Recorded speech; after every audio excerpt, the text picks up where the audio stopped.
Muy bien, entonces espero que todos me estén escuchando. Si me pueden indicar en el chat, pues con un 1, si se escucha perfecto. Muchas gracias.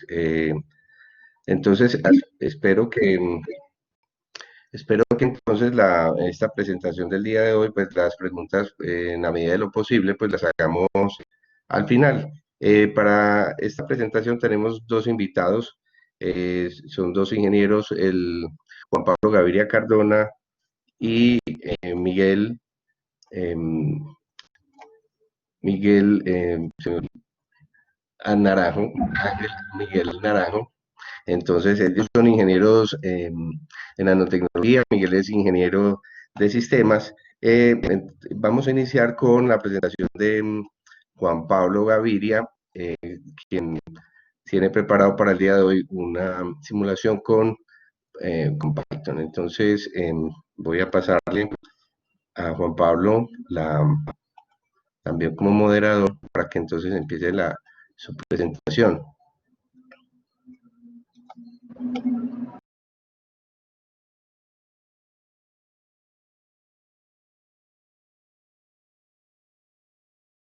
Bueno, me confirman si me escuchan.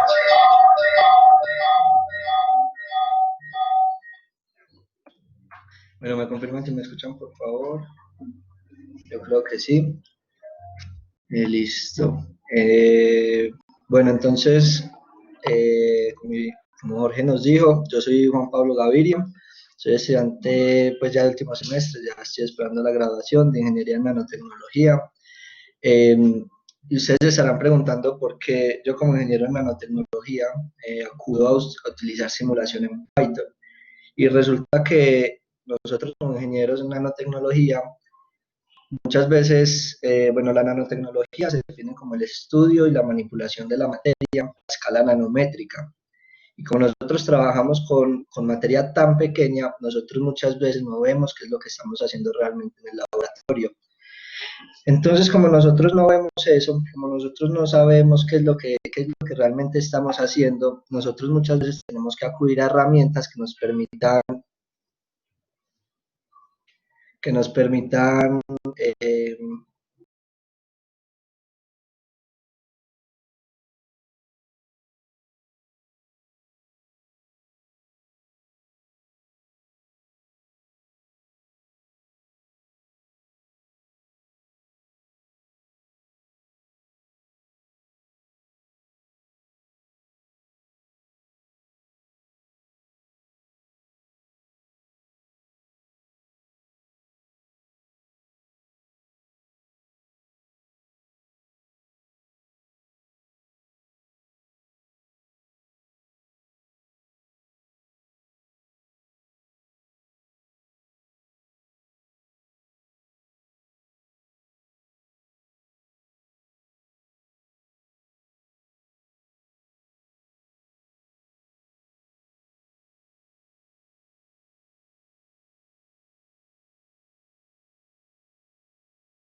segundo paso es que nosotros tenemos que crear los valores parámetros y los valores iniciales.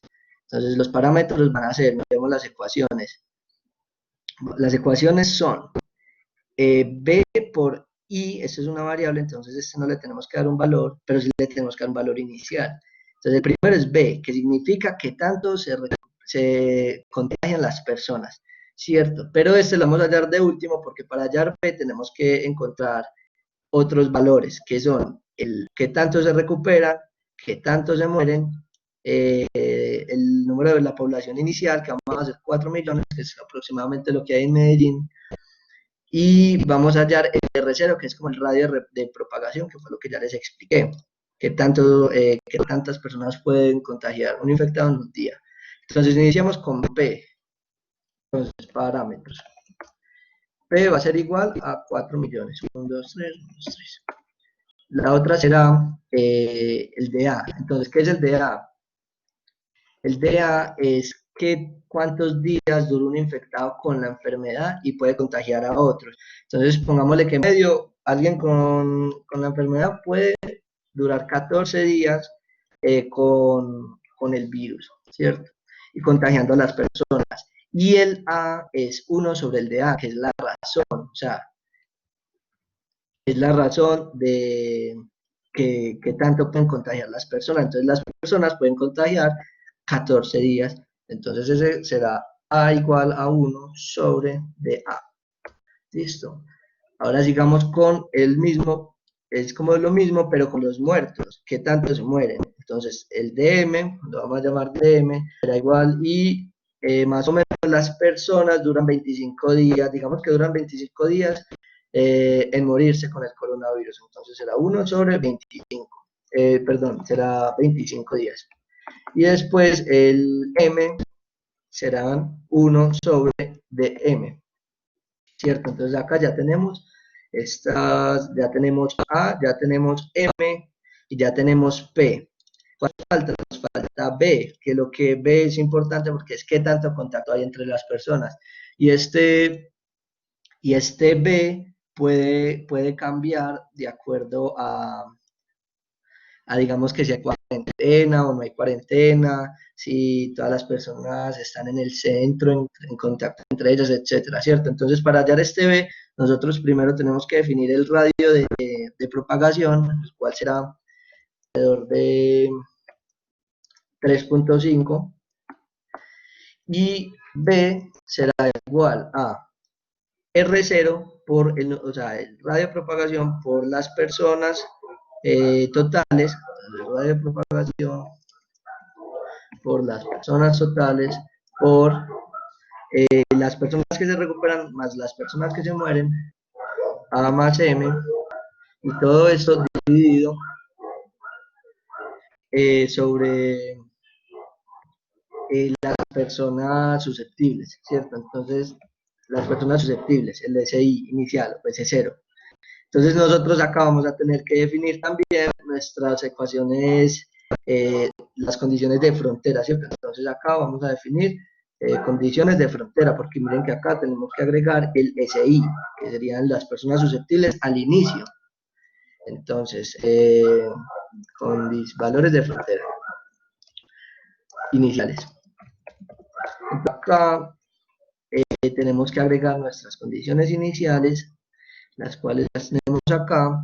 Entonces nuestra primera condición inicial va a ser S, pero para tener S tenemos que tener las condiciones iniciales de los infectados, de los recuperados y de los muertos. Entonces iniciamos con las personas infectadas y el inicio. Entonces digamos que las personas infectadas iniciales van a ser 5 personas y las personas recuperadas, bueno, y las muertas van a ser 0, entonces no las pongamos, simplemente pongamos que ese inicial, que son las personas susceptibles al inicio, van a ser las personas totales, o sea, las personas, la población total, porque en teoría nadie es inmune, menos las personas infectadas, porque ya no son inmunes, porque ya se infectaron.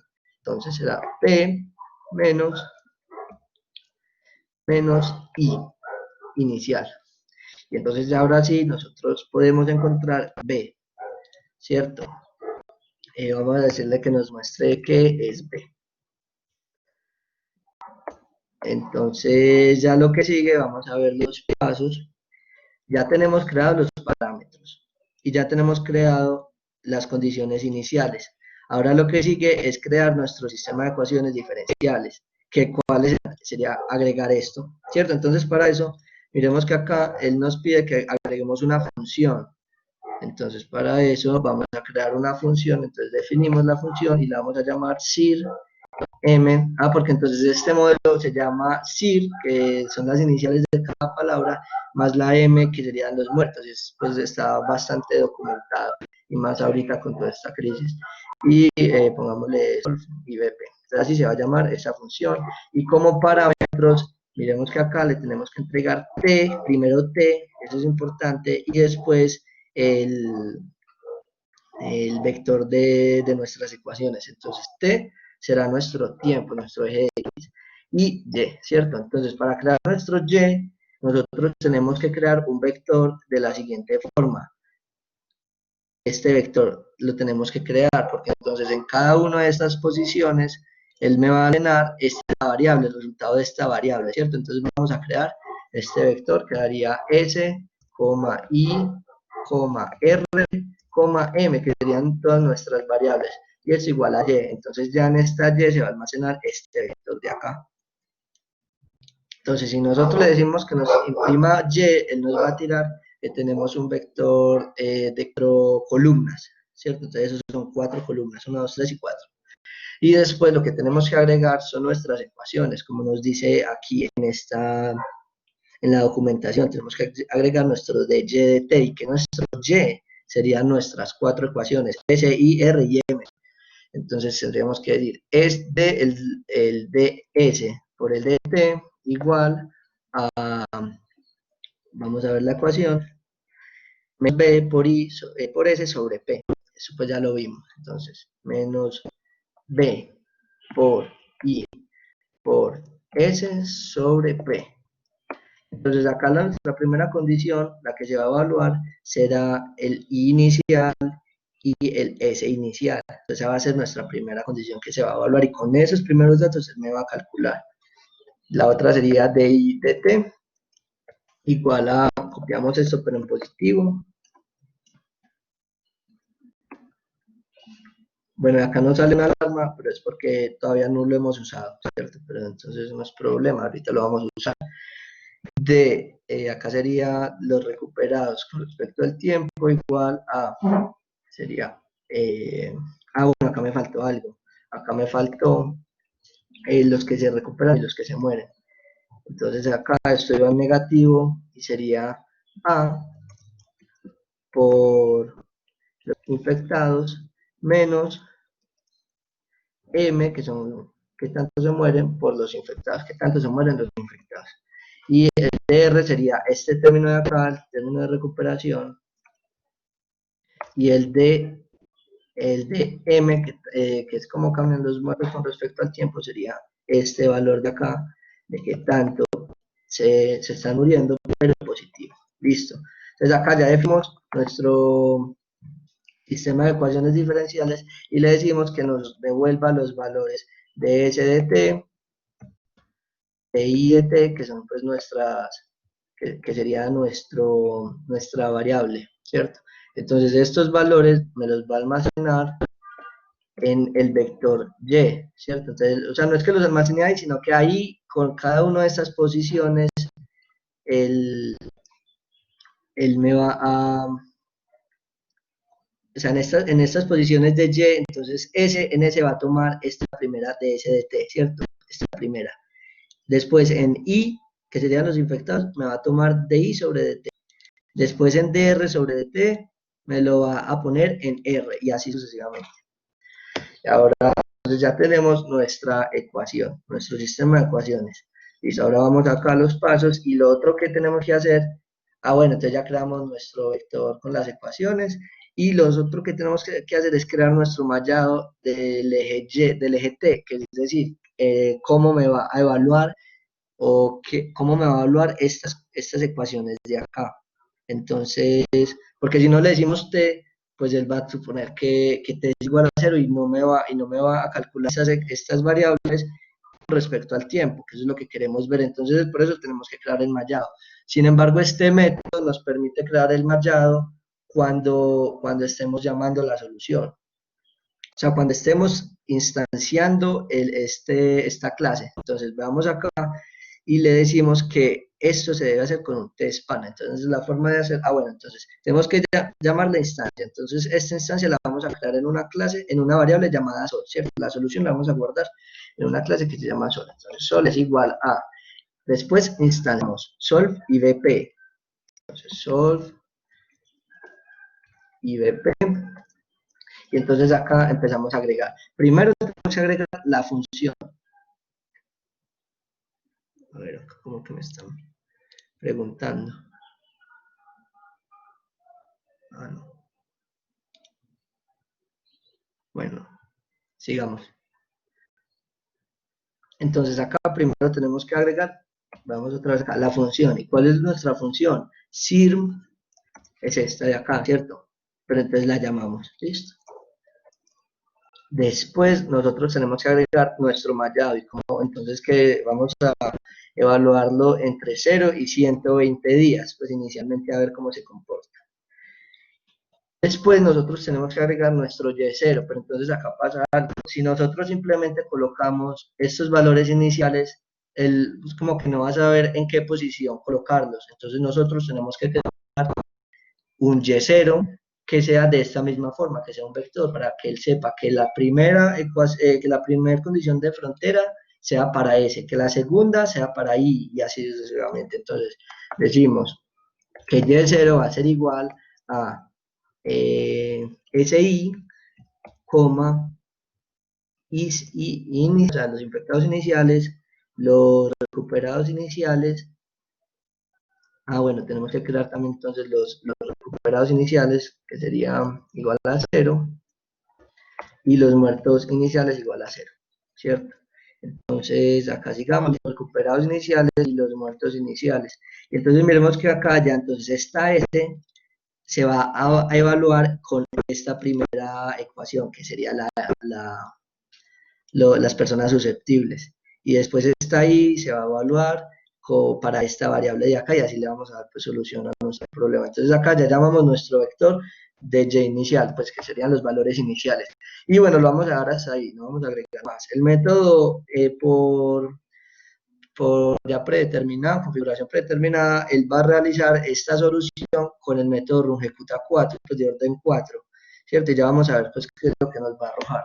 Entonces vamos a correr a ver si, entonces démosle print sol.shape. Entonces acá nos va a dar un problemita. ¿Cuál es el problema? Este shape. Resulta que este solver, este solucionador, nos va a tirar las ecuaciones, o sea, va a tirar el resultado de la siguiente forma, nos va a tirar dos variables, que serían y y t por separado. Entonces, en y, ¿qué vamos a encontrar? Vamos a encontrar el resultado de nuestras ecuaciones diferenciales evaluadas en el tiempo t, ¿cierto? Y eso lo va a hacer para cada nodo. Entonces, digamos, el método de integración lo que va a hacer es poner unos nodos, ¿cierto? Entonces estos nodos, en este caso, los va a poner entre el mallado, entre 0 y 120, pero él mismo los va a elegir, nosotros no se lo ponemos. Entonces en este método, en cada nodo, él me va a evaluar estas condiciones, estas ecuaciones, y en ecuaciones me va a poner el tiempo en el que esté parado. Entonces va a decir cómo cambian las personas susceptibles en el tiempo t con respecto al tiempo, ¿cierto? Entonces, en ese primero, vamos a tener ese resultado, ¿cierto? El resultado de cada uno. Y en el segundo, otra vez el resultado de cada uno. En el tercero, el resultado de cada uno. Entonces, esto nos dice que el tamaño de y va a ser 4 columnas, que serían las columnas de cada variable, y t veces, que sería el número de nodos que agregue, ¿cierto? Y la segunda va a ser t. ¿Y qué va a ser t? Simplemente va a ser cuántos nodos coloca. Entonces vamos a ver. Entonces si le damos sol.y, que sería, vamos a ver la variable y.shape, vamos a ver cómo nos lo grafica. Entonces acá nos graficó 4 y nos puso 20 nodos, ¿cierto? Y si le ponemos t, entonces t nos debería ir que son 22, que es un arreglo de 22, porque él nos lo evaluó 22 veces. Vamos a ver. Efectivamente, miremos que acá nos salió 22, ¿cierto? Ah, bueno, B en este caso resulta que tenemos un B de 0.3, o bueno, casi 0.4. ¿Listo? Ahora vamos a hacer la graficación. Entonces, para graficar nosotros vamos a utilizar eh, esta librería plotlib. Entonces lo que tenemos que hacer es punto plot. ¿Y qué vamos a graficar? Pues primero vamos a graficar sol.t, que sería nuestro eje X, ¿cierto? Y esto lo vamos a hacer con nuestro eje Y, entonces sol.y, pero nosotros acá vamos a graficar primero nuestra digamos que nuestra primer columna, que serían los S, ¿cierto? Entonces ya acá sería, lo vamos a poner en verde, ¿listo? Entonces acá en esta primera vamos a ver cómo cambian las personas susceptibles con respecto al tiempo. Entonces si graficamos y nos vamos a gráficos, pues miremos que las personas con respecto al tiempo pues tienden a disminuir, que era lo que se esperaba, ¿cierto? Y eso lo vamos a hacer lo mismo para el resto de las variables. Entonces, para la variable 1, que se acuerda en la columna 1, entonces algo en Python es que eran en 1, sino que este es en la posición 0 y la posición 1. A diferencia pues de lo que uno se acostumbra, que este sería la posición 1, esa es la posición 2, la 3 y la 4, en fin. Entonces esta sería los infectados y lo vamos a hacer en blue. Después volvemos a poner lo mismo para los dos que serían los recuperados pongámoslos en... Ah, bueno, estos son los infectados, pongámoslos en rojito, para que nos muestren que es peligro. Después este lo vamos a poner en azul. Y por último, que serían los muertos, vamos a ponerlo en yellow. Y listo. plt.show. Y así ya nosotros hemos graficado nuestros 4 sistemas de ecuaciones diferenciales. Entonces miremos acá lo siguiente, miremos que las gráficas están feitas, ¿cierto? ¿Por qué? Porque lo que hace Solver es que nos está graficando simplemente 22 nodos, o sea, me está poniendo 22 valores a lo largo de estos 120.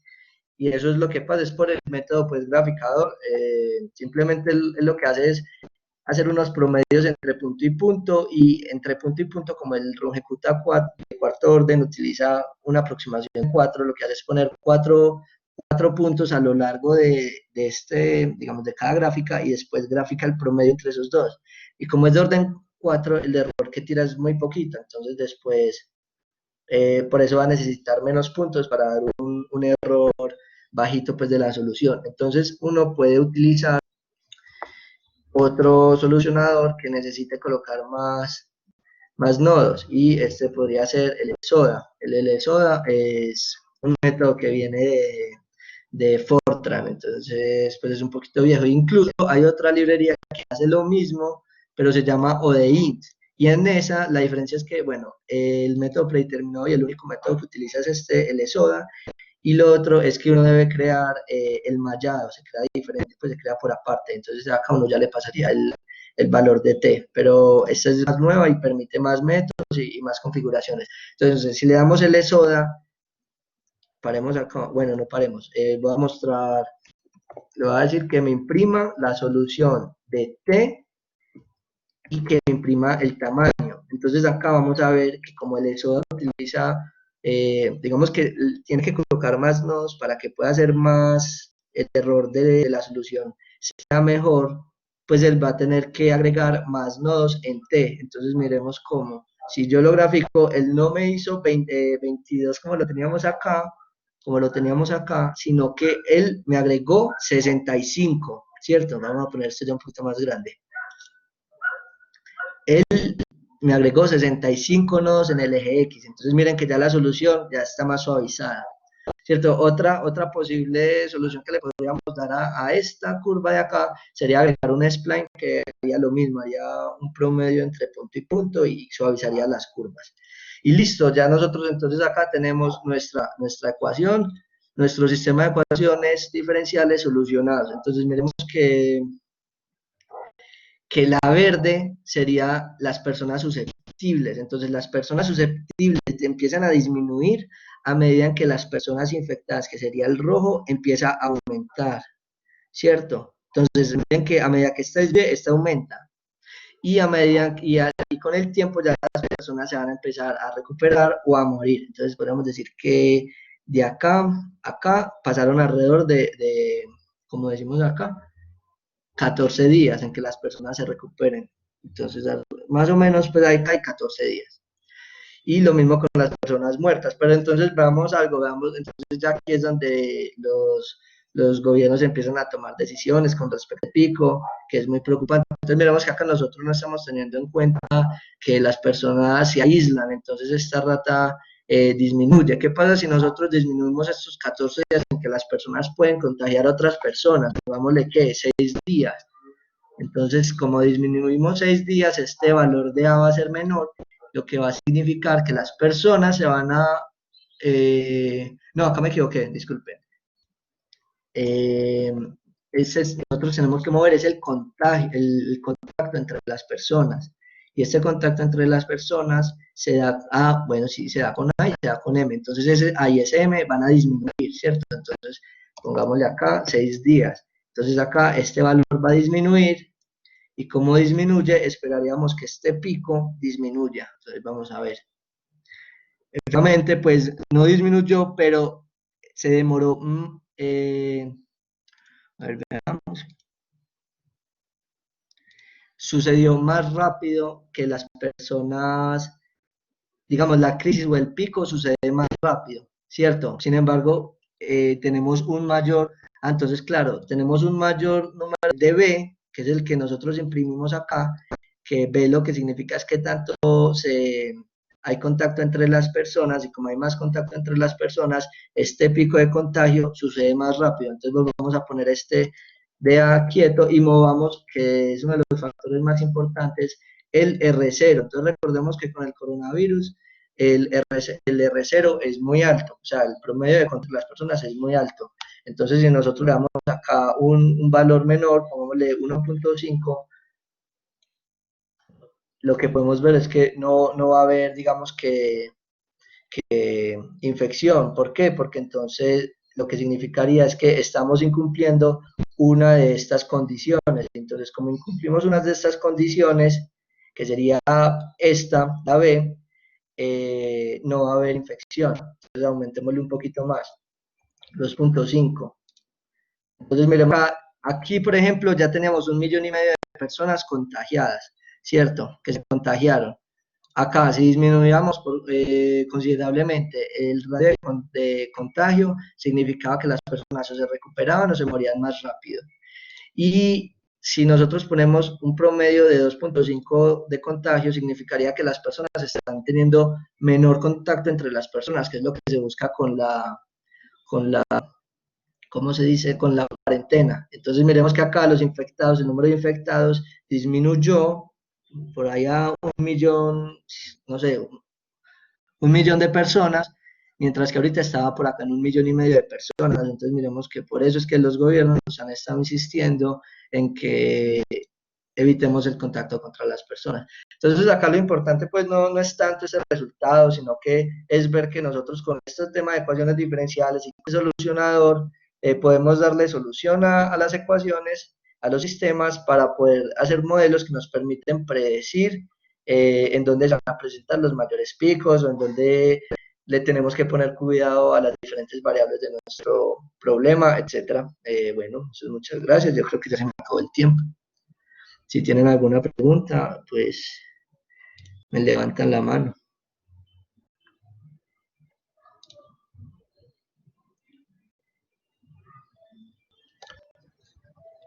Muy bien, muchas gracias a Juan Pablo por su presentación. Si alguien tiene alguna pregunta, no olviden acá en el chat, pues entonces hacerlo. Igualmente, eh, gracias, Cristian. Igualmente, pues si alguien, para que por favor entren a la encuesta, recordemos que hoy tenemos dos presentaciones en esta misma sesión, entonces necesitaríamos que las dos presentaciones fueran evaluadas. Entonces, para que por favor en el chat el, yo puse ya le vamos a contestar, Valentina. Yo puse la encuesta para que la puedan llenar. Pues en este momento Valentina hace una pregunta. Valentina Serna García. Siempre se utilizan ecuaciones diferenciales. Pues en este caso que nosotros utilizamos esta librería, pues en este caso con esta librería sí se utilizarían ecuaciones diferenciales acá, en esta librería. Y sirve para solucionar ecuaciones diferenciales, pero con valores iniciales. Y hay otras librerías que permiten solucionar problemas en las fronteras, que sería SOLVE, y acá sería BBP, que significa Boundary Value Condition, Problem. Entonces, con estas dos librerías sí se deben utilizar ecuaciones diferenciales, porque precisamente lo que hacen es solucionar ecuaciones diferenciales. Pero hay otros modelos que se hacen, no digamos que con gráficas, sino que son como más dinámicos, en los cuales pues las personas se empiezan a mover y empiezan a chocar. Sin embargo, por lo general, todos estos modelos usan matemática. Bueno, no necesariamente ecuaciones diferenciales, pero sí usan matemática. Entonces, eso pues es dependiendo del problema que ustedes tienen.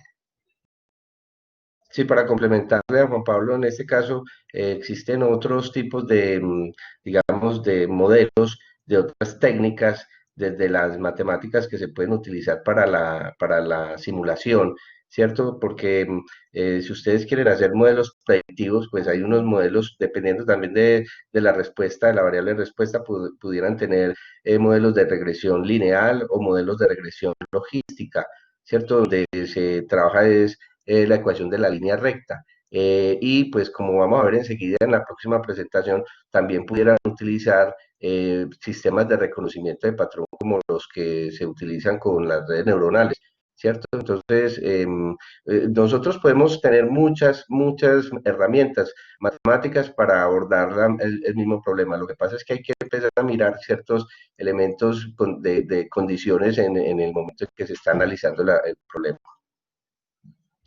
Sí, entonces, en este momento, pues recuerden que tenemos otra persona que es el eh, ingeniero Miguel, que enseguida empieza entonces Miguel Ángel Naranjo, que en este momento pues está listo también para hacer su presentación eh, para la utilización de esta herramienta Python, que es como también una de las finalidades, ¿cierto? Reconocer la utilización de este tipo de herramientas y aprovechando pues que somos ingenieros, algunos de la mayoría, ¿sí? Entonces, agradecemos a Juan Pablo Gaviria Cardona por su presentación. Vamos entonces a iniciar con la presentación de Miguel Ángel Naranjo Cano. Miguel, bienvenido, adelante. Buenos días, mi nombre es Miguel Ángel Naranjo Cano. Entonces les voy a estar exponiendo hoy vamos a ver un poquito de qué tratan esas redes neuronales, dónde están enmarcadas y les voy a mostrar un pequeño ejemplo de cómo va a estar como constituida una red neuronal para reconocimiento de imagen. Eso es en lo que me voy a centrar principalmente. Les voy a empezar a compartir pantalla.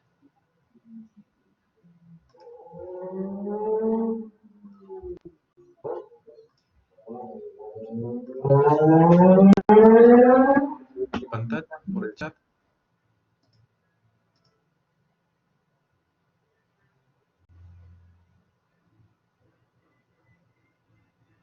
Creo que sí. Entonces voy a comenzar. ¿Se me están escuchando bien?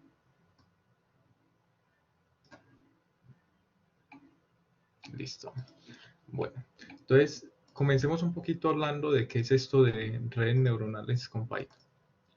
Bueno, antes de hablar de eso, me gustaría que enmarcáramos la situación de las redes neuronales dentro de un contexto. ¿Listo? Actualmente se habla mucho de inteligencia artificial y la inteligencia artificial está en la boca de todo el mundo. ¿Qué es eso de inteligencia artificial? Es intentar que, llamémoslo así entre comillas, hacer que los computadores sean capaces de aprender o tener algo que se asemeje a la inteligencia humana. Listo. Muchas veces podemos encontrar en novelas de ciencia ficción o en personajes polémicos o empresarios que hablan de la inteligencia artificial como el futuro. Y hay varias perspectivas al respecto. Por ejemplo, algunos hablan de que la inteligencia artificial dominará y que será capaz de acceder a conocimientos que nosotros no éramos capaces y será capaz de pensar por sí mismo. Cuando se habla de ese tipo de modelos, se está refiriendo a inteligencia artificial generalizada. Esa inteligencia artificial, si bien ha sido desarrollada a través de los años y le ha sido investigada, los avances con respecto a ella son casi mínimos en la actualidad. O sea, no esperen que estos avances sean de un momento a otro, vaya a una máquina de estas generar avances de ese estilo de pensar por sí misma, porque verdaderamente la industria está enfocada en otro tipo de inteligencia artificial. La inteligencia artificial en la que está enfocada es la inteligencia artificial específica. Entonces, eso es un subconjunto de lo que nosotros llamamos inteligencia artificial o de todo ese contexto. Esa inteligencia artificial específica puede estar enmarcada en un marco de trabajo bajo unos métodos que son, digámoslo, que trabajan con una cantidad de datos, que intentan aprender, simular lo que uno hace normalmente. Recuerden que nosotros aprendemos cómo. Nosotros vemos experiencias en nuestro ambiente y a partir de esas experiencias tratamos de aprender a partir de repetición. Eso es lo que consideran acá, que es así como nosotros aprendemos. Entonces, a ese concepto se le llama aprendizaje de máquina. El aprendizaje en máquina es ese subconjunto de la inteligencia artificial que se dedica a hacer aprender a un computador mediante datos. ¿Listo? No todos son redes neuronales. En aprendizaje en máquina hay un montón de metodologías y métodos que van a funcionar de maneras diferentes o mejores o peores dependiendo de la aplicación que nosotros tengamos. ¿Por qué tiene tanto boom entonces las redes neuronales? Porque son una herramienta muy generalizada para resolver problemas y además que logran abstraer información que nosotros no tenemos. Por ejemplo, si nosotros necesitamos calcular el tiempo de vida útil de algún elemento, lo podemos predecir mediante una red neuronal. Pero ¿cuál es el problema de predecirlo normalmente mediante una red neuronal? Que extraer la influencia de las características sobre ese producto, o sea, extraer información acerca de cómo las características están afectando a ese resultado que estamos obteniendo de la vida del producto, va a ser más complejo porque las redes neuronales no están diseñadas para eso. Están diseñadas específicamente para obtener resultados a partir de muestras pasadas. Pero entonces tenemos, y hay que hacer la distinción que ya les voy a mostrar sobre qué es esto de aprendizaje supervisado y no supervisado. Luego entonces tenemos ese aprendizaje profundo. Ese aprendizaje profundo fue que se vio la potencialidad de las redes neuronales y nos dedicamos a hacer redes neuronales que tuvieran muchos nodos. Vamos a luego a entender un poquito más de eso, de qué significa que una red neuronal tenga muchos nodos, que sea muy profundo. Las redes neuronales están bioinspiradas, no funcionan como una neurona porque las neuronas funcionan diferentes, las neuronas tienen mayor complejidad y funcionan con unos ámbitos y unos espectros de energía. Las redes neuronales funcionan simplemente inspiradas en este concepto, pero no es lo mismo, para que tengan claro. Entonces vamos a ver un poquito de qué es eso de cuando hablamos de aprendizaje supervisado y no supervisado. Y les voy a poner el siguiente ejemplo. Cuando nosotros tenemos aprendizaje supervisado, significa que nosotros vamos a tener una base de datos. Y en esa base de datos vamos a tener una categoría en la que queremos enmarcar algo. Por ejemplo, supongamos que nosotros tenemos imágenes y queremos detectar si tenemos un perro o un gato en una imagen. Una cosa tan sencilla como esas. Para hacer eso necesitamos entonces, o la mayoría de las veces se recurre a aprendizaje supervisado. Nosotros le brindamos ya una base de datos donde le damos unas imágenes y les decimos a la máquina, estas imágenes que tienes acá corresponden a un perro o un gato, respectivamente. O sea, le estamos diciendo de una vez, mire, esto que ve acá, esta imagen que ve acá es un perro, esta imagen que ve acá es un gato. ¿Eso qué va a significar o eso qué implica? que nosotros le estamos ya enseñando a la máquina qué es lo que ella debe de aprender, qué es lo que ella debe de hacer. Diferente a lo que se considera un aprendizaje no supervisado.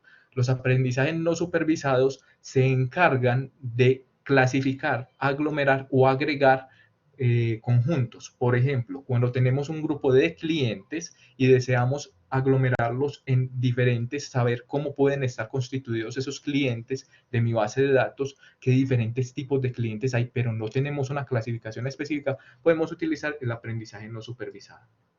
Bueno, entonces ahora sí vamos a hablar un poquito de qué es una red neuronal. Para entender las redes neuronales nos vamos a tener que meter un poquito con un tema de matemáticas, pero no es muy complejo. Esto empieza de la siguiente manera. Vamos a tener lo que se denomina un perceptrón. El perceptrón es la idea básica que constituye la red neuronal. Es el bloque, el ladrillo que va a constituir lo que nosotros consideramos como una red neuronal. ¿Qué es un perceptrón? Es tan sencillo como esta imagen que ustedes ven acá. Tenemos unas entradas en el sistema y una salida. El perceptrón constituye solamente eso. ¿Cuáles son esas entradas? Las características que nosotros vayamos a tener. Entonces pueden ser, por ejemplo, la edad de una persona, la altura de una persona. Pueden ser características que le estén entrando a este nodo de la red. Por otra parte, vamos a tener una característica que normalmente es adicional, que es esta característica que ven acá arriba, que la vamos a llamar un bias. Ese bias es simplemente una característica que exige este modelo tener para poder funcionar. Entonces, ¿qué es lo que hace o qué operación hace este perceptrón? Va a recibir unas características y va a emitir una salida. ¿A partir de qué? ¿A partir de qué? A partir de una ecuación que parece compleja, pero es sencilla como esto. Es tan sencilla como esto. Tomamos el valor de la característica 1, lo multiplicamos por un peso, que se llama W1, y tomamos el valor de la característica 2 y lo multiplicamos por un peso que se llama W2. Si sumamos esas dos cosas, más ese concepto del bias que nosotros tenemos, obtendremos una salida, una Y. Esa salida Y, esa salida que ven acá, es lo que va a salir o lo que va a predecir la red neuronal, lo que va a predecir ese perceptrón. Esto consiste, esto es lo básico. Bajo esto está formulado todas las redes neuronales, nada más que esto. Vamos entonces a agregarle un poquito más de cosas a este aspecto. Entonces, para que sepan que así funciona, multiplicamos una característica por un peso, otra característica por otro peso, y sumamos los tres multiplicaciones que tenemos acá. Bueno, ¿cuál es la cosa? Acá simplemente vamos a obtener un resultado. ¿Qué es lo que nosotros vamos a empezar a variar para poder obtener el resultado que nosotros esperamos? Vamos a empezar a variar los pesos del sistema, empezar a variar estos pesos que ven acá, con el objetivo de que cuando nosotros le ingresemos unas características y le digamos que debe de obtener algo en la salida, vamos a entonces entrenar la red, lo que se denomina entrenar, para que estos pesos hagan justamente esa operación, que esos pesos hagan eso. Entonces vamos a ver un pequeño ejemplo. Antes de hacer eso, vamos a verlo con esto. Entonces vamos a hacer lo siguiente. Yo tengo esta tabla y esa es mi base de datos. Tenemos entonces una característica de entrada x1 y una característica de entrada x2. Van a tener valores muy simples, esto es una operacióncita binaria, que simplemente lo que estamos tomando es tomar el valor de x2 y esa va a ser mi salida en y. Entonces la pregunta ahí se convierte, bueno, ¿qué valores deben de tener los pesos de esta función? ¿Qué valores deben de tener los pesos de esta función para poder que esa salida, esa y, sea como lo que me está dando mi tabla? Miren, por eso se llama aprendizaje supervisado, porque yo ya tengo predefinido las salidas esperadas del sistema. Entonces, es por ese motivo que yo acá ya tengo definidas con qué voy a entrenar mi sistema. Entonces, ¿qué es lo que nosotros hacemos acá o cómo funciona esto? Miren que funciona de esta manera. Tenemos una característica 1 que cuando es 0, ¿qué es lo que va a pasar? ¿Qué es lo que va a pasar con esa característica? Queremos que la salida sea 0 cuando las dos características x1 y x2 son 0. Entonces, ¿cómo lo podríamos hacer? Es como teoría de grafos, correcto. ¿Cómo lo podríamos hacer? Multiplicando x1 por este peso de acá, 0, más x2 por este peso de acá que es 1, como 0 por 1 me va a dar 0, si sumamos estas tres cosas, estos resultados, miren la operación de acá abajo, eso al final, ¿qué me va a dar en la salida? 0. Entonces miren que para esta primera condición estamos obteniendo la salida que estamos esperando. Listo, probémoslo para la segunda. Cuando tenemos x1 igual a 0 y x2 igual a 1, ¿qué es lo que va a pasar? Esta multiplicación va a seguir dando 0, esta multiplicación ya va a dar 1 y esta de acá 0. Si sumamos esas tres cosas, ¿qué vamos a obtener en la salida? Y igual a 1. Lo mismo que nos está dando la tabla. Correctos hasta ahí. En la tercera, miren que va a suceder absolutamente lo mismo. x1 si lo tenemos igual a 1, este peso lo tenemos igual a 0. Y la salida entonces la tenemos con esta en 0 y esta en 1 en 0. Como está acá en esta tablita de acá. Y por último, si los dos son iguales a 1, como este se multiplica por 1, me va a dar 1 la salida al final, esta y de acá. Entonces, como pueden ver, en eso consiste el perceptrón. Y esta es la idea básica que va a controlar todas las redes neuronales. Le vamos a ir agregando más cosas, porque la idea es volverlo un poquito más complejo, como por ejemplo, cómo se entrenan eso. Pero no voy a entrar mucho en el detalle del entrenamiento, porque ya hay algunos modelos de abstracción, sino que es bueno que sepamos más o menos cómo funciona por encima el concepto. Entonces, volvamos a esta diapositiva. Entonces, ¿qué es esto? ¿Qué es eso? ¿Qué es eso de función de activación? Bueno, cuando nosotros tenemos aprendizaje supervisado, tenemos dos tipos de aprendizaje supervisado, o lo podemos clasificar en dos tipos. Unos de clasificación y otros de regresión. ¿Cuál es la diferencia entre un modelo de clasificación y un modelo de regresión? Es tan sencillo como esto. Un modelo de clasificación es para yo determinar una clase como salida. ¿Qué significa? Yo entro con mi base de datos a la red neuronal y espero obtener afuera si pertenece a una clase o a otra clase, como lo discutíamos al principio, si pertenece a una clase que son los perros, si pertenece a otra clase que son los gatos, si pertenece a las que nosotros queramos. Diferente a un modelo de regresión. Cuando nosotros estamos hablando de regresión, estamos hablando de que vamos a predecir es un valor en el sistema. Vamos a predecir ya sea un tiempo, vamos a predecir ya sea una variable, ya vamos a predecir, por ejemplo, cuánto le podríamos prestar a una persona, etc. Entonces, estos modelos, ahorita hablamos de algunas de las aplicaciones que hay, estas funciones de activación lo que nos permiten es justamente implementar lo que acabamos de ver abajo, no solamente para modelos de regresión, sino también para modelos de clasificación. Entonces tenemos, como lo decía ahorita Jorge, funciones como por ejemplo las sigmoidales. Las funciones sigmoidales, ¿cómo funcionan? Son de la siguiente manera. Cuando ellas son menores que 0, se van a ir aproximando a 0, y cuando son mayores que 0, se van aproximando a 1. Entonces, con este tipo de funciones, nosotros podemos hacer clasificaciones entre dos tipos de clases. Entonces, podemos hacer una clasificación entre si es una clase 0 o si es una clase 1. Llámese clase 1 que sea un perro, llámese clase 0 que sea un gato, o cualquiera de las clases que ustedes quieran asignar al modelo. También existen otros tipos de funciones y cada una tiene su propia ventaja. Verdaderamente eso ya se vuelve del ingenio propio y de cuál sea el dominio del modelo que ustedes vayan a utilizar, cuál de este montón de funciones, porque se van a encontrar un montón, van a utilizar. Otra de estas va a ser la lineal. La lineal entonces funciona de una manera similar, sino que esta no va a llegar a un 0, sino que cuando es menor que x, va a tomar el valor de x, y cuando es mayor que x, va a tomar el valor de x. ¿Qué significa eso? Que va a ser positiva mayor que 0 y va a ser negativa menor que 0. Eso significa. Y la función que es de las más utilizaditas, que lo pueden ver por ahí, es la relu. La relu es una función muy sencilla. Si es menor que 0, el valor va a ser 0. Si es mayor que 0, el valor va a ser el valor que sea mayor.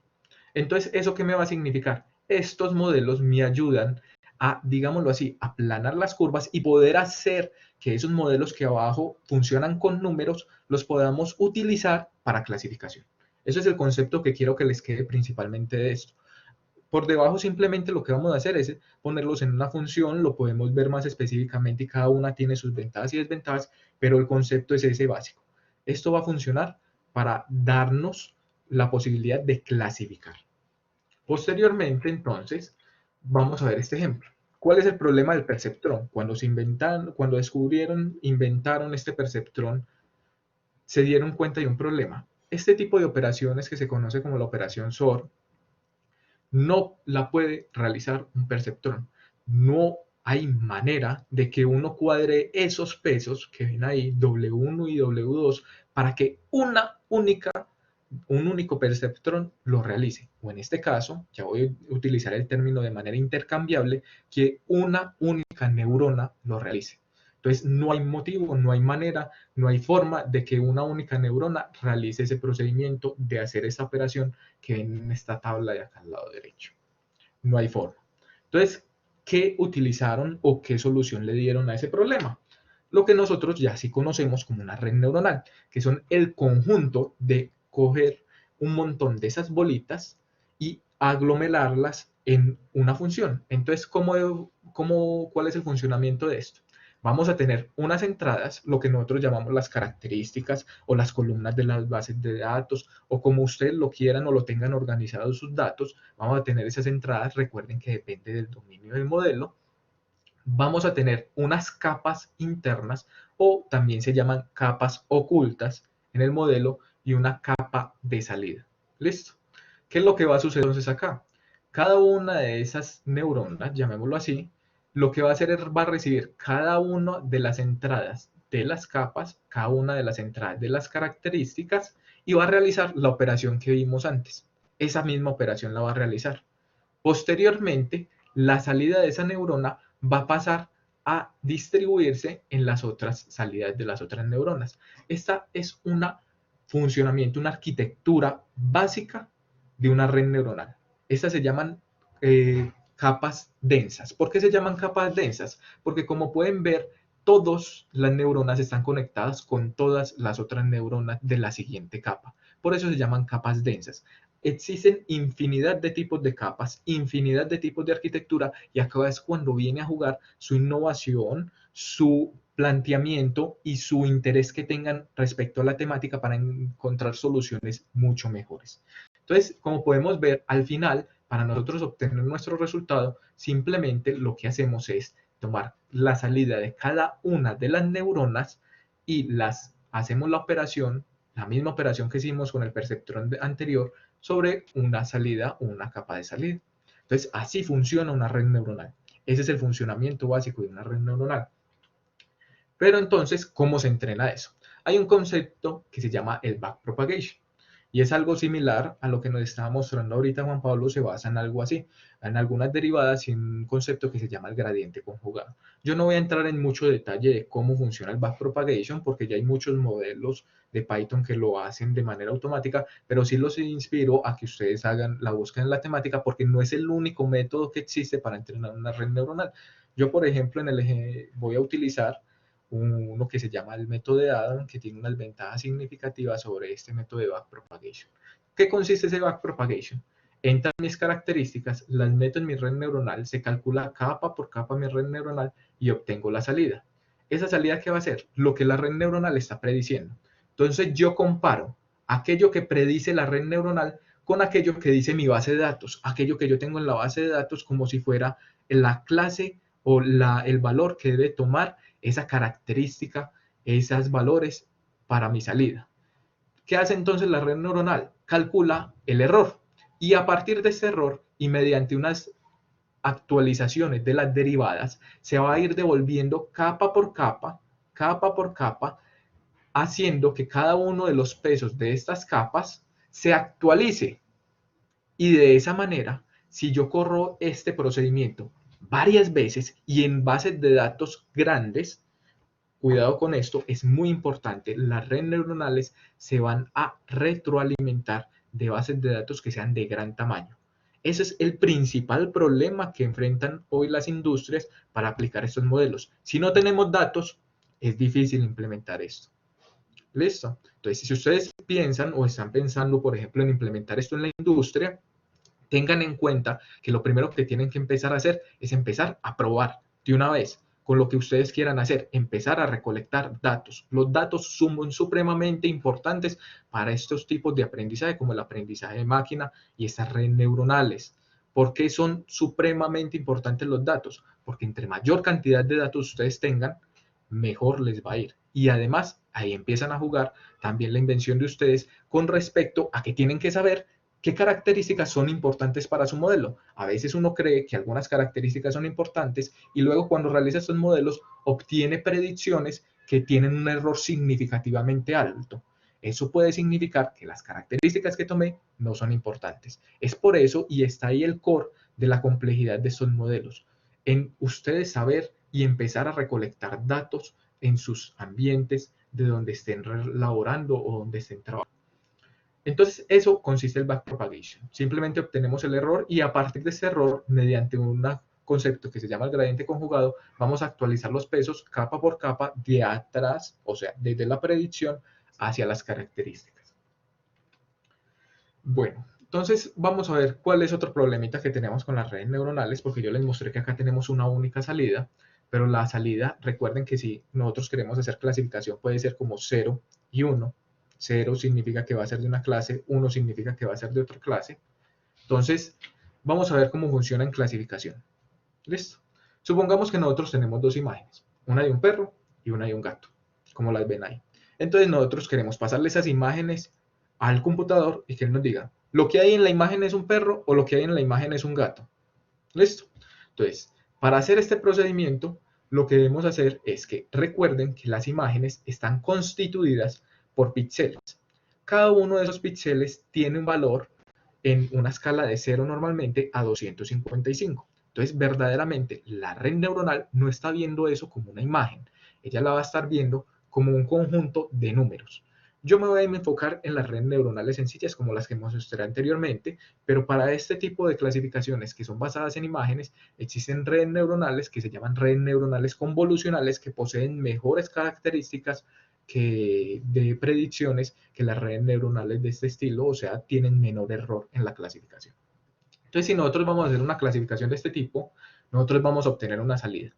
Un 1 si se trata de un perro y un 0 si se trata de un gato.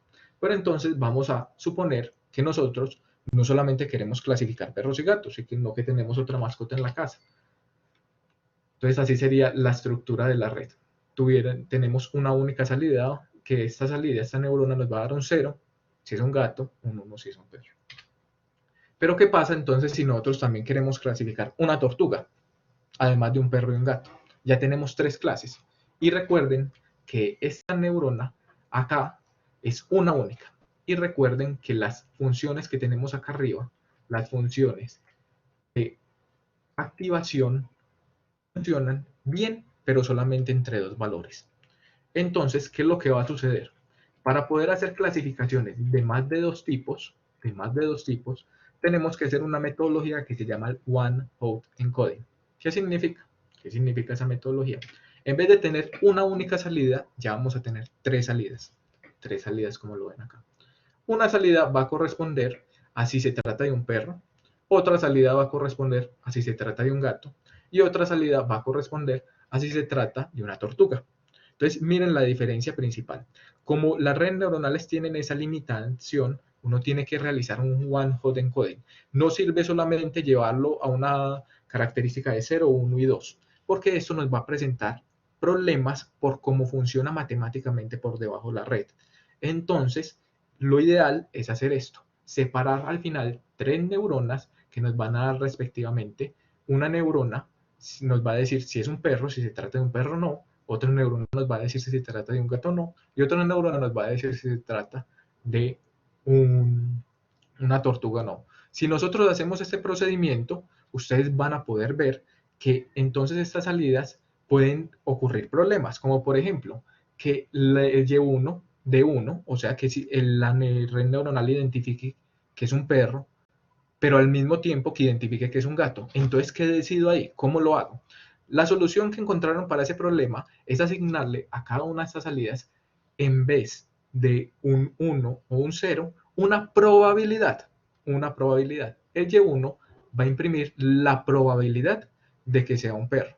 El Y2, la probabilidad de que sea un gato. Y el Y3, la probabilidad de que sea una tortuga. Al final se selecciona aquella que tenga la mayor probabilidad. ¿Listo? Bueno, Antes de pasar al ejemplo, me gustaría hablar un poquito de las aplicaciones que tiene esto. Esto no solamente tiene aplicaciones para imágenes, no crean que es solamente para imágenes, también tiene aplicaciones para datos, por ejemplo, para clasificar correos. En una empresa, si ustedes desean clasificar correos según el contenido que tienen internamente los correos para distribuirlos en un ambiente comercial, lo pueden realizar. También estos sistemas, por ejemplo, en los ámbitos de seguridad se utilizan y había un problema muy reciente con respecto a que utilizaban redes neuronales para mediante el sonido emitido por las teclas se fueran capaces de identificar qué teclas estaban dando. ¿Esto qué significaría? Que si una persona ingresaba, supongamos en un streaming o en un banco, las teclas, fuera capaz la red neuronal de reconocer cuáles teclas estaba hundiendo sin necesidad de ver a la otra persona y robar contraseñas al respecto. Entonces, esto también tiene unas implicaciones mayores y se puede utilizar para un montón de aplicaciones. Verdaderamente son ustedes los que ponen las limitaciones. Se han utilizado hasta para hacer transferencias de conocimiento. Transferencias de conocimiento simplemente es lo que se denomina una transferencia de pesos, de los pesos que vimos arriba. ¿Eso qué significa? Que nosotros vamos a poder hacer redes neuronales que, por ejemplo, generen arte, entre comillas. Lo que hacen verdaderamente es una interpolación entre dos cuadros. Intentan que un cuadro se parezca al otro lo más posible. O utilizar neuronas. O detectar personas, perdón. Sí, se pueden utilizar para bases de datos, no solamente para imágenes. Ustedes deciden cuáles son sus salidas. Ustedes deciden qué es lo que quieren entrar o cuáles son las características y qué es lo que va a salir y qué es lo que quieren predecir. Entonces ustedes pueden predecir, por ejemplo, los bancos lo están utilizando o lo que hacen es meter las características financieras de una persona para saber en la salida si se le puede prestar o no la persona, si tiene capacidad financiera o no, si va a pagar o no la persona. En ese tipo de aplicaciones se pueden realizar. Lo único importante es saber que estos métodos son muy susceptibles a los daños o los errores que tengan los datos en una base de datos. Entonces toca hacer un preprocesamiento de limpieza o lo más sencillo normalmente si uno tiene cantidad de información abundante es eliminar los datos que no hay en el sistema. O sea, si uno no encuentra, si hay campos que están vacíos en mis columnas, es mejor eliminar esos campos porque puede presentar problemas la red neuronal o estos métodos de clasificación por no tener esa información. Bueno, entonces vamos a ir al demo. Vamos a ver cómo funciona un poquito esto. Lo vamos a trabajar con una librería que se llama Keras y lo vamos a trabajar de la siguiente manera. Lo primero, vamos a importar una librería que se utiliza mucho que se llama NumPy. Posteriormente voy a importar la base de datos que voy a trabajar. En este caso voy a trabajar una base de datos muy sencilla que ustedes la pueden trabajar de ejemplo así. Y les digo, yo lo voy a trabajar en Google Colab. Google Colab es una herramienta que tiene Google para uno realizar Jupyter Notebooks en Internet con las herramientas de ellos. ¿Cuál es la ventaja de utilizar yo un Google Colab sobre utilizar mi computador? La instalación de dependencias. Y además que ellos le pueden prestar acá procesamiento a uno en TPUs o GPUs para hacer el procesamiento de estos sistemas. Entonces, ¿qué es lo que sucede, muchachos? Sucede lo siguiente. Este sistema ya tiene involucradas todas las librerías y solamente yo abrir la página y empezar a trabajar. Muchas veces algunas de estas librerías, como por ejemplo TensorFlow, requieren muchos requisitos para yo poder instalarlas y a veces se vuelven un poquito engorrosas. Entonces, lo mejor o lo más sencillo normalmente es trabajarlas en este sentido en Google Colab, aunque ustedes también las pueden trabajar en la página, en su computador respectivamente, si hacen la respectiva instalación. Entonces, lo que yo voy a importar es una librería muy sencilla, que lo que nos va a mostrar son unas imágenes de unos números escritos a mano. ¿Y qué vamos a hacer con esos números? Vamos entonces con esos números que están escritos a mano, intentar que mi computador sea capaz de predecir y de decirme qué número es el que está copiado ahí. Eso es lo que vamos a hacer. Entonces voy a importar la librería, simplemente dándole a que vamos a cargar esa librería en esa variable que se llama loadDigits. Entonces voy a cargar esto. Inicialmente cuando él corre se demora un poquito porque está inicializando todo el ambiente. Ya ahí corro. Vamos a ver. Me hizo falta una S. Vamos a correr.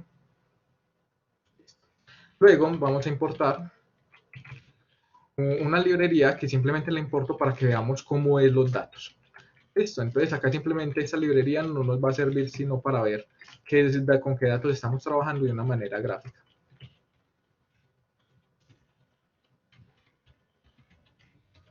Lo que estoy haciendo entonces es diciéndole que voy a tomar el primer dígito o la primera imagen de ese dígito que está guardada en esa base de datos, la primera imagen, y la voy a mostrar. Si yo hago este procedimiento, vamos a ver que, por ejemplo, la primera imagen que está guardada en la base de datos es una imagen de este estilo, que es una imagen que está constituida de 8 bits, 8 píxeles por 8 píxeles, y que me va a representar un número, en este caso el 0. Pero esto es muy difícil de interpretar la máquina de, hey, ¿ese número cuál es? Entonces, miren que él ya tiene guardado adentro, les voy a mostrar, él verdaderamente tiene guardadas estas imágenes como si fuera una matriz. La matriz es un conjunto de números.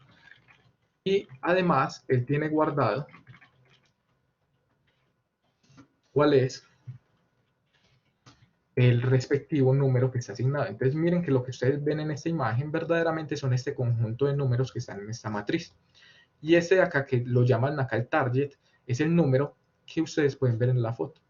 ¿Esto para qué se utiliza? Recuerden que les dije que las imágenes que nosotros utilizáramos tenían que estar previamente clasificadas. Teníamos que saber ya previamente qué era lo que había dentro de esas imágenes. Listo. Posteriormente, entonces, ya sabemos cómo es la base de datos. Vamos a ver un poquito cómo está constituida esas imágenes o cuál es la forma que tenemos ahí adentro. Entonces, si yo hago este procedimiento, miren que las imágenes son 1797 imágenes que están divididas en imágenes que están constituidas de 8 por 8. Listo. Entonces, lo primero que yo voy a hacer es sacar un pequeño procedimiento porque voy a cambiar estas dimensiones de las imágenes para que me queden 1797 por 64. Lo que simplificaría esto a que me quedara, en vez de así como lo ven acá como una matriz, como un vector. O sea, un conjunto, un vector de caracteres. Entonces, ¿cómo hago eso? Entonces le digo X, cojo esa función de las imágenes y le digo que la vamos a reestructurar, le vamos a dar otra forma diferente. ¿Cuál va a ser la forma entonces que va a tomar? Va a tomar la forma que tiene actualmente, o la cantidad de imágenes que tiene actualmente, y acá, para cambiarle esas dimensiones, le doy un -1. También voy a guardar en otra variable que voy a llamar la y, las x van a ser mis variables de entrada, las y mis salidas, voy a guardar los targets, o sea, las predicciones que ya tenemos o que sabemos de las bases de datos. Listo. Eso es lo primero que voy a hacer.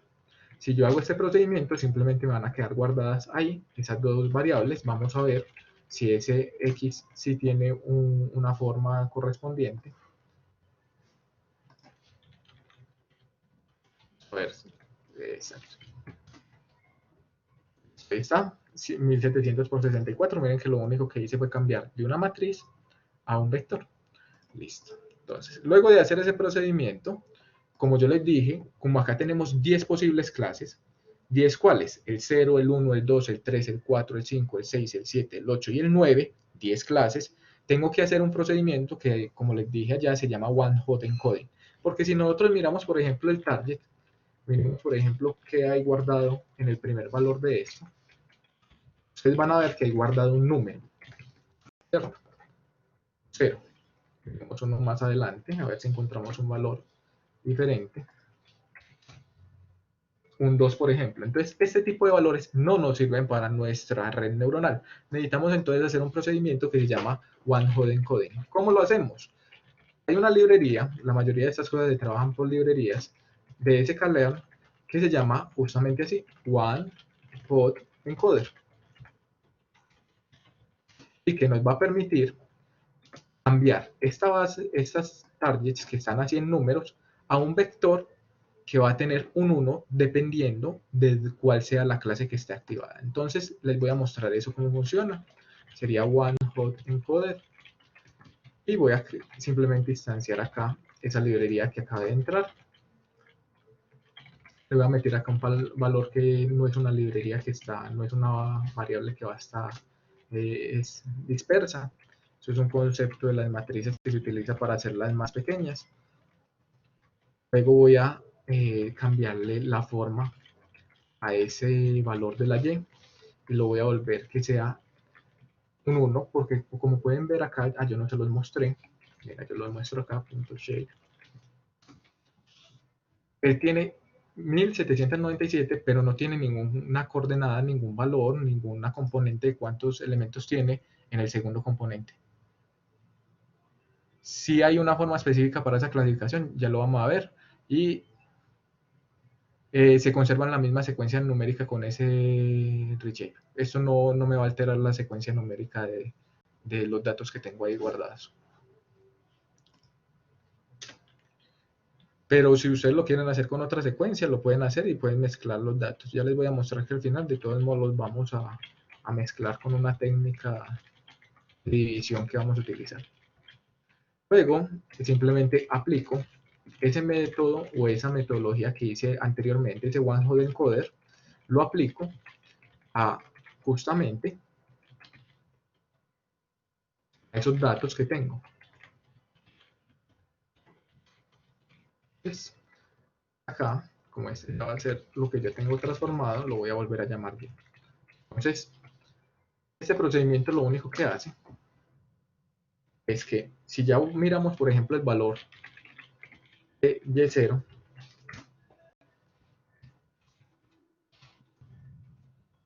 miren que ya no me aparece 0, sino que me va a aparecer un vector de 10 posiciones, donde en la posición 0 va a tener un 1.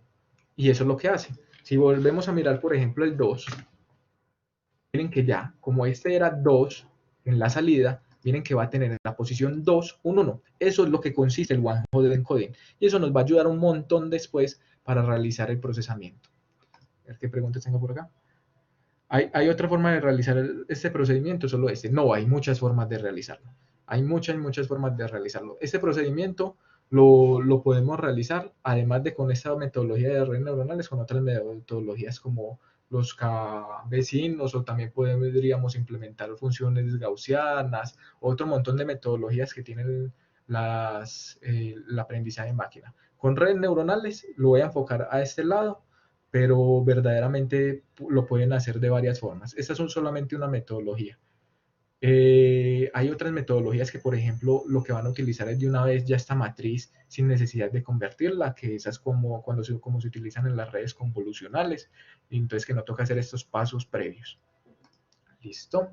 Continuamos entonces ahí y ya ahora sí vamos a pasar a la parte de la red neuronal. Lo único que hemos hecho de acá, de allá desde el principio hasta este momento, es simplemente preprocesar los datos, volverlos de la manera adecuada para que nuestro sistema, para que nuestra red neuronal los pueda entender. Pero ustedes lo pueden meter de diferentes formas y les voy a mostrar hasta que de esta forma también, gracias a la librería que vamos a utilizar, es muy fácil meterlos en otro sentido, meterlos sin necesidad de hacerles este procesamiento. También acá ustedes pueden hacer un paso adicional que se llama una estandarización. A veces da mejores resultados, a veces no. Eso es de prueba, aunque siempre se les recomienda porque, por ejemplo, cuando se utilizan estandarizaciones, cuando ustedes tienen imágenes y ustedes toman una imagen en un paisaje, pero ¿cuál es el problema normalmente de uno cuando toma imágenes en el paisaje? Que uno no tiene una predicción del clima en la cabeza. Entonces, que en un momento dado la imagen tiene un brillo y luego por la tarde tomo la misma imagen y va a tener otro brillo. Y me voy a encontrar que yo le meto esa misma imagen a la red neuronal y me predice dos cosas completamente diferentes. Entonces, para eso sirven los procesos de estandarización. En este caso, como las imágenes son muy estándares y son muy iguales entre ellas, me voy a saltar ese paso. Me voy a saltar ese paso simplemente por hacerlo un poquito más rápido y meternos menos con preprocesamientos, que no es lo importante verdaderamente acá. Luego entonces tenemos el train split. Esto lo que vamos a hacer es que normalmente cuando uno trabajaba este tipo de bases de datos o este tipo de métodos, uno debe de dividir su conjunto de datos en dos: un conjunto de entrenamiento y un conjunto de prueba. ¿Por qué? Existe un problema por allá en este tipo de métodos que se llama el overfitting. ¿Eso en qué consiste? Es como lo siguiente: cuando ustedes estudian para un parcial, ¿cierto? Y ustedes estudian únicamente un conjunto de ejercicios y lo estudian también, que lo que hacen es memorizarse el conjunto de ejercicios, más no la metodología para resolver los ejercicios. ¿Qué es lo que pasa? Van a llegar al examen, van a ponerles otro ejercicio diferente. ¿Y qué es lo que va a suceder? Como ustedes se sabían era la metodología o la memoria para hacer los ejercicios, ¿qué sucede? Me embalé, porque yo no sé predecir o yo no sé utilizar verdaderamente la metodología y no aprendí los métodos de clasificación o no aprendí la metodología para resolver eso. Lo que me aprendí fue un montón de ejercicios. Lo mismo pasa en estas cosas. Ellos se aprenden en la base de datos que yo le meto y entonces luego cuando me llega una muestra nueva, ¿qué va a pasar? Ni idea de eso qué es y la clasifico mala. Por eso yo tengo que tener muy cuidado y se hacen este tipo de particiones de la base de datos para poder evitar esos problemas, para que, con lo que yo lo pruebo a la persona no va a ser lo mismo con lo que yo la entreno. Los profesores saben muy bien eso y ponen ejercicios normalmente diferentes en los exámenes. ¿Qué es lo que hacen? Ponen ejercicios diferentes que tienen las mismas teorías, pero que en base funcionan de una manera diferente. Entonces acá lo que estoy haciendo es simplemente decirle que voy a dividir esa base de datos en dos, en un conjunto de entrenamiento y un conjunto de un examen, un testeo, y que simplemente vamos a tomar en el testeo el 20% de la base de datos. Le voy a poner que no me tome un estado aleatorio. Entonces random state igual a 0. ¿Listo? Eso me va a repartir la base de datos en esas dos variables.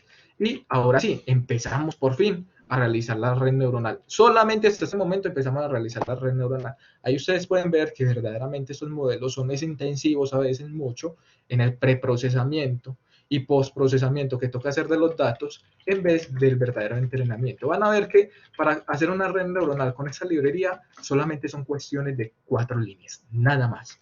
Entonces, ¿cómo funciona? Importo la librería de TensorFlow.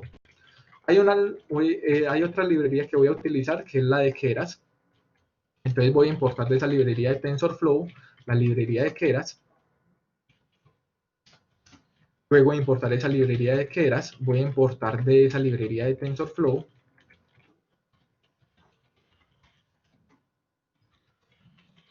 dos conceptos o dos parámetros, dos métodos que tienen por dentro, que son sequential y layers, y estos son los únicos que voy a necesitar. Entonces, ¿qué es lo primero que hago? Le digo, voy a crear una red neuronal. La red neuronal va a ser del estilo secuencial. Pues eso es lo primero que le digo a mi máquina. La red neuronal va a ser del estilo secuencial. Segundo, ¿cómo está constituida esa red neuronal? Entonces recuerden, cuando digamos estas neuronas de acá, estas bolitas de acá, que miren que hay un número de bolitas. Yo le voy a establecer eso. Le voy a decir cuántas de estas neuronas ponen cada una de las capas. Eso es lo único que le voy a decir. Y además le voy a decir qué función de activación, que recuerden que las funciones de activación eran estas de acá, voy a utilizar. Eso es lo que le voy a decir acá. Entonces vamos a hacer model sequential y le voy a decir a ese modelo, a esa red neuronal, vamos a adicionarle una capa de neuronas. ¿Qué va a ser? Recuerden que yo les dije que esta capa iba a ser densa. Densa es esa como la vimos allá en la imagen, significa que todo está conectado con todo. Que va a tener 10 neuronas. La función de activación va a ser del tipo ReLU. Y lo último que a mí me toca ponerle acá es decirle qué tamaño va a tener mi entrada, cuántas características voy a tener. Entonces, esta librería es muy amable con uno y le permite, si ustedes lo hacen sin necesidad de hacer este reshape, pueden decirle acá como una tupla sería así, 8,8, que las dimensiones de la entrada van a ser 8,8 y les hace el respectivo preprocesamiento. Como yo ya hice el proceso de darle o reformar esa base de datos, entonces simplemente le voy a poner 64 porque si recuerdan, nosotros habíamos vuelto ese 8 por 8, 64. Entonces recuerden que las características van a ser diferentes a las muestras. Una muestra va a ser una imagen, una característica va a ser un píxel dentro de esa imagen. Entonces acá le voy a meter es cuántos píxeles tengo en la imagen. Listo, ahí agregué la primera capa y lo voy a hacer solamente de 2 capas al principio. Y miren que esto lo vamos a poder cambiar después, eso es muy sencillo. Luego voy a hacerlo para que me diga, hey, la salida de esto va a ser, voy a cambiar estas capas a 6 acá para mostrarles algo. Va a ser la segunda capa, la de salida, va a ser de 10 neuronas y va a tener una función que recuerdan que yo les dije por allá que se inventaron una función que era dependiente de la probabilidad. Esa función se llama softmax. Esa función softmax es la que está dependiente de la probabilidad y la que me va a predecir según las clases. Entonces ahí le estoy diciendo, las funciones de salida, la capa de salida va a ser del tipo softmax. ¿Listo? Después de eso le vamos a decir, listo, ya tenemos y ya definí mi modelo. Ahora compílelo. ¿Qué significa compílelo? Que me lo establezca o me diga cómo va a estar establecido por allá una estructuración en código. Recuerden que yo les dije que no iba a utilizar el backpropagation, sino la metodología de optimización Adam, que es los motivo a que busquen eso que significa y por qué se utilizan esa en vez de otras. Y acá voy a poner simplemente unas variables de salida que lo que hacen es medir ese error. Estas son funciones que me miden error. En este caso, como tenemos varias clases, voy a utilizar una función de salida que se llama el categorical cross centro. Cuando utilicen clasificaciones de varias clases, pueden utilizar este categorical cross centro. Y luego una métrica, porque a nosotros nos toca medir qué tan bueno, qué tan malo es eso, que se llama el accuracy, o sea, la decisión que va a tener este modelo, esta red neuronal en clasificar lo que tenemos ahí. Luego de hacer este procedimiento, ya tenemos la red neuronal lista, hecha, ya que es lo que nos toca decirle, sobre qué datos le vamos a meter a esto. Entonces, ¿sobre qué datos le vamos a meter a esto? Sobre dos datos, el X-train, el Y-train. Y acá viene otro concepto que no les había mencionado, que son el número de épocas. ¿Qué es el número de épocas? El número de épocas consiste en lo siguiente. El número de épocas consiste en cuántas veces vamos a recorrer esos datos. ¿Cuál es el problema? Como tenemos diversidad de aspectos ahí, o sea, tenemos muchos datos, y esto funciona bajo un método que se llama gradiente conjugado. Entonces, ¿qué es lo que va a suceder? Debemos de repetir esta iteración, este entrenamiento, un número de veces. Este número de épocas lo que nos dice básicamente es decir, nos está diciendo cuántas veces vamos a repetir ese entrenamiento para ir reduciendo ese error.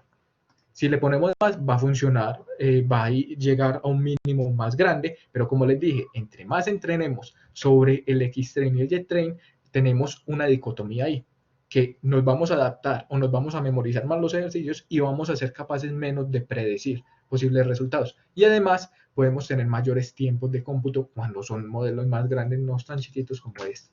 Si nosotros corremos y todo funciona bien, él empieza ahí a entrenar. Ya, está entrenando la base de datos, está haciendo ese backpropagation. Mírenlo ahí. Entonces él nos da estos valores y recorre estos 50 veces y nos dice, hey, las pérdidas fueron de 0.7541, una pérdida muy grande, eso significa que casi no está llegando a un buen resultado, y el accuracy, o qué tan preciso fue apenas preciso en el 76%. ¿Qué va a significar eso, muchachos? Que ahora vamos a hacer la última parte de nuestro proceso, que es, hey, generar una predicción al respecto. Ya tenemos un modelo, una red neuronal entrenada, ahora vamos a empezar a meterle datos para ver que ella nos diga, hey, ¿esto qué es? ¿Esto qué es? Entonces, para esos datos, voy a crear una variable que se llama predict, y lo que voy a hacer es decirle, hey, la red neuronal me va a predecir cuáles son los posibles valores de salida para el X-test. Vamos a ver. Acá no me... Sí, eso está bien. Listo. ¿Cuáles son los posibles valores de salida del X-test? Uno también puede utilizar acá otra función que se llama el evaluate para mirar cuáles son los correspondientes valores. Lo voy a hacer para que lo miremos. Score y accuracy es lo que me va a devolver ese model.evaluate. Lo que vamos a hacer es probar el X-test y el Y-test. ¿Y qué va a hacer esto? Me va a devolver para esos datos de prueba, o sea, en el examen, cómo me fue de bien o cómo me fue de mal. Entonces, esto simplemente lo voy a imprimir acá. Va a ser el score de prueba. Y ese es el score que saqué, o sea, en la función objetivo. Y cuántas acerté, qué tanto me fue, como cuántas hice bien. Entonces acá voy a poner aciertos. Y ese número de aciertos lo da en porcentaje, es ese accuracy que me imprime. Si yo corro esto, miren que el acierto en la base de prueba, miren que la pérdida fue del 89%. Cuando nosotros tenemos una función de pérdida, un score del 89%, significa que es algo relativamente malo. Significa que casi no tenemos bien entrenada la base, que casi no estamos prediciendo bien. Y miren que apenas el número de aciertos fue del 71%. Ustedes pueden decir, ay, pero 71% es mucho. Sí, pero para algunas bases para algunos tipos de datos, como por ejemplo eso, un entrenamiento del 71% me va a representar un valor relativamente malo. Imagínense que estuviéramos utilizando eso para predecir si una persona tiene neumonía o no, tiene cáncer o no. 71%. ¿Y entonces qué va a pasar con el 25%? Que le mandemos tratamientos que no son necesarios. Entonces es por eso que se tratan de mejorar este tipo de modelos. Lo último que vamos a hacer acá es una función que simplemente me va a servir para mirar que lo que obtuvimos allá, verdaderamente qué le está produciendo. O sea, uno lo ve muy en números, pero le voy a mostrar más gráficamente eso qué significa. ¿Eso qué significa? Entonces, lo que estoy haciendo acá es simplemente voy a devolver la base de datos, la voy a volver a convertirla en imágenes de 8x8 y voy a tomar, recuerde que habíamos hecho un one hot encoding, entonces voy a tomar y voy a deshacer el one hot encoding con esto que tengo acá. Esa es la funcióncita de acá. Luego, entonces voy a ejecutar acá una función que es un poquito compleja, pero no me vayan a asustar para eso. Eso simplemente es para hacer graficación. Eso ya no, es nada, no tiene nada que ver con la parte de redes neuronales. Y que consiste en decirle que vamos a poner en un tipo de datos que se llama esa lista zip, los datos que acabamos de encontrar. Posteriormente vamos a graficar o vamos a hacer una grafiquita que va a constar de 5 imagencitas por 5 imagencitas para que lo veamos. Y ahí es donde vamos a decirle, hey, vamos a graficar cada una de esas imágenes con su respectivo label. Están en esa lista de allá arriba. Esto simplemente es para graficar, no se preocupen por lo que estoy haciendo acá, esto simplemente es para que lo veamos gráficamente, pero eso no lo tienen que hacer ustedes en la base de datos. Normalmente uno con estos teoremas y con otro por allá que se llama una matriz de confusión puede obtener la mayoría de las cosas que uno necesita. Entonces no se preocupen por esto. Luego voy a hacer plt.subplot. Acá me va a tocar importar una librería adicional.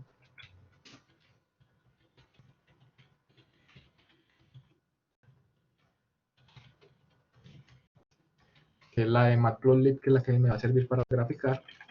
Y lo que voy a hacer es decirle 3,5 y el índice más 1 para que me grafique estos sistemas. Y luego le voy a decir que me quite los ejes del sistema para que no los vayamos a ver. Luego le voy a decir que me muestre la imagen que tenemos con que me la muestre porque está en escala de grises, como si fuera en escala de grises.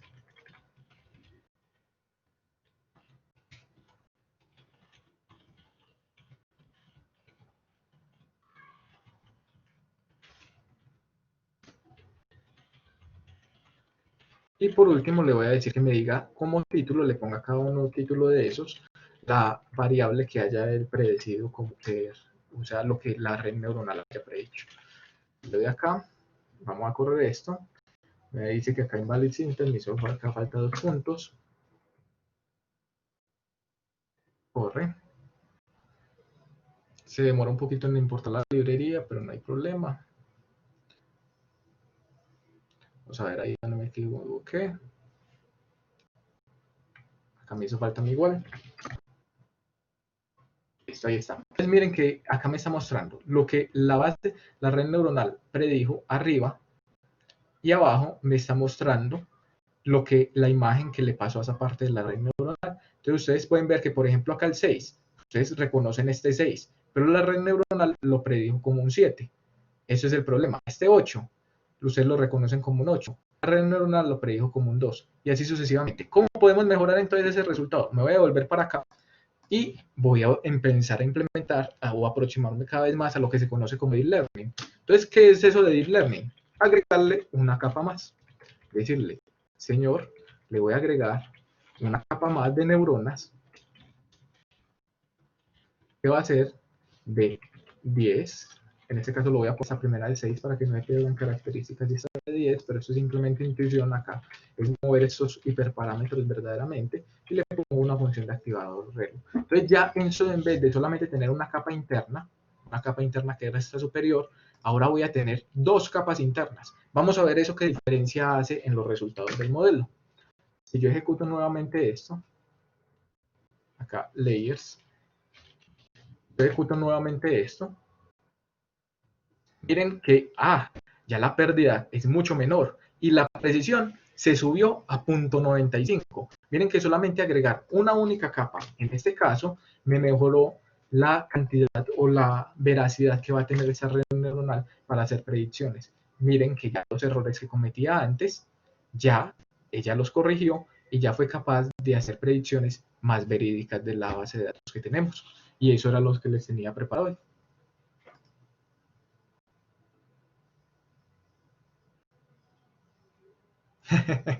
No, pero van a ver que como si estuvieran en aras de Juan David. Van a ver simplemente es información de librería y las cuestiones que hay por debajo de esas librerías. Y la matemática me sirve para yo saber qué es lo que estoy haciendo, pero eso simplemente es para que ustedes sepan que pues, hay librerías y simplemente es implementarlas. Eso es lo principal. No me preocupen tanto por eso.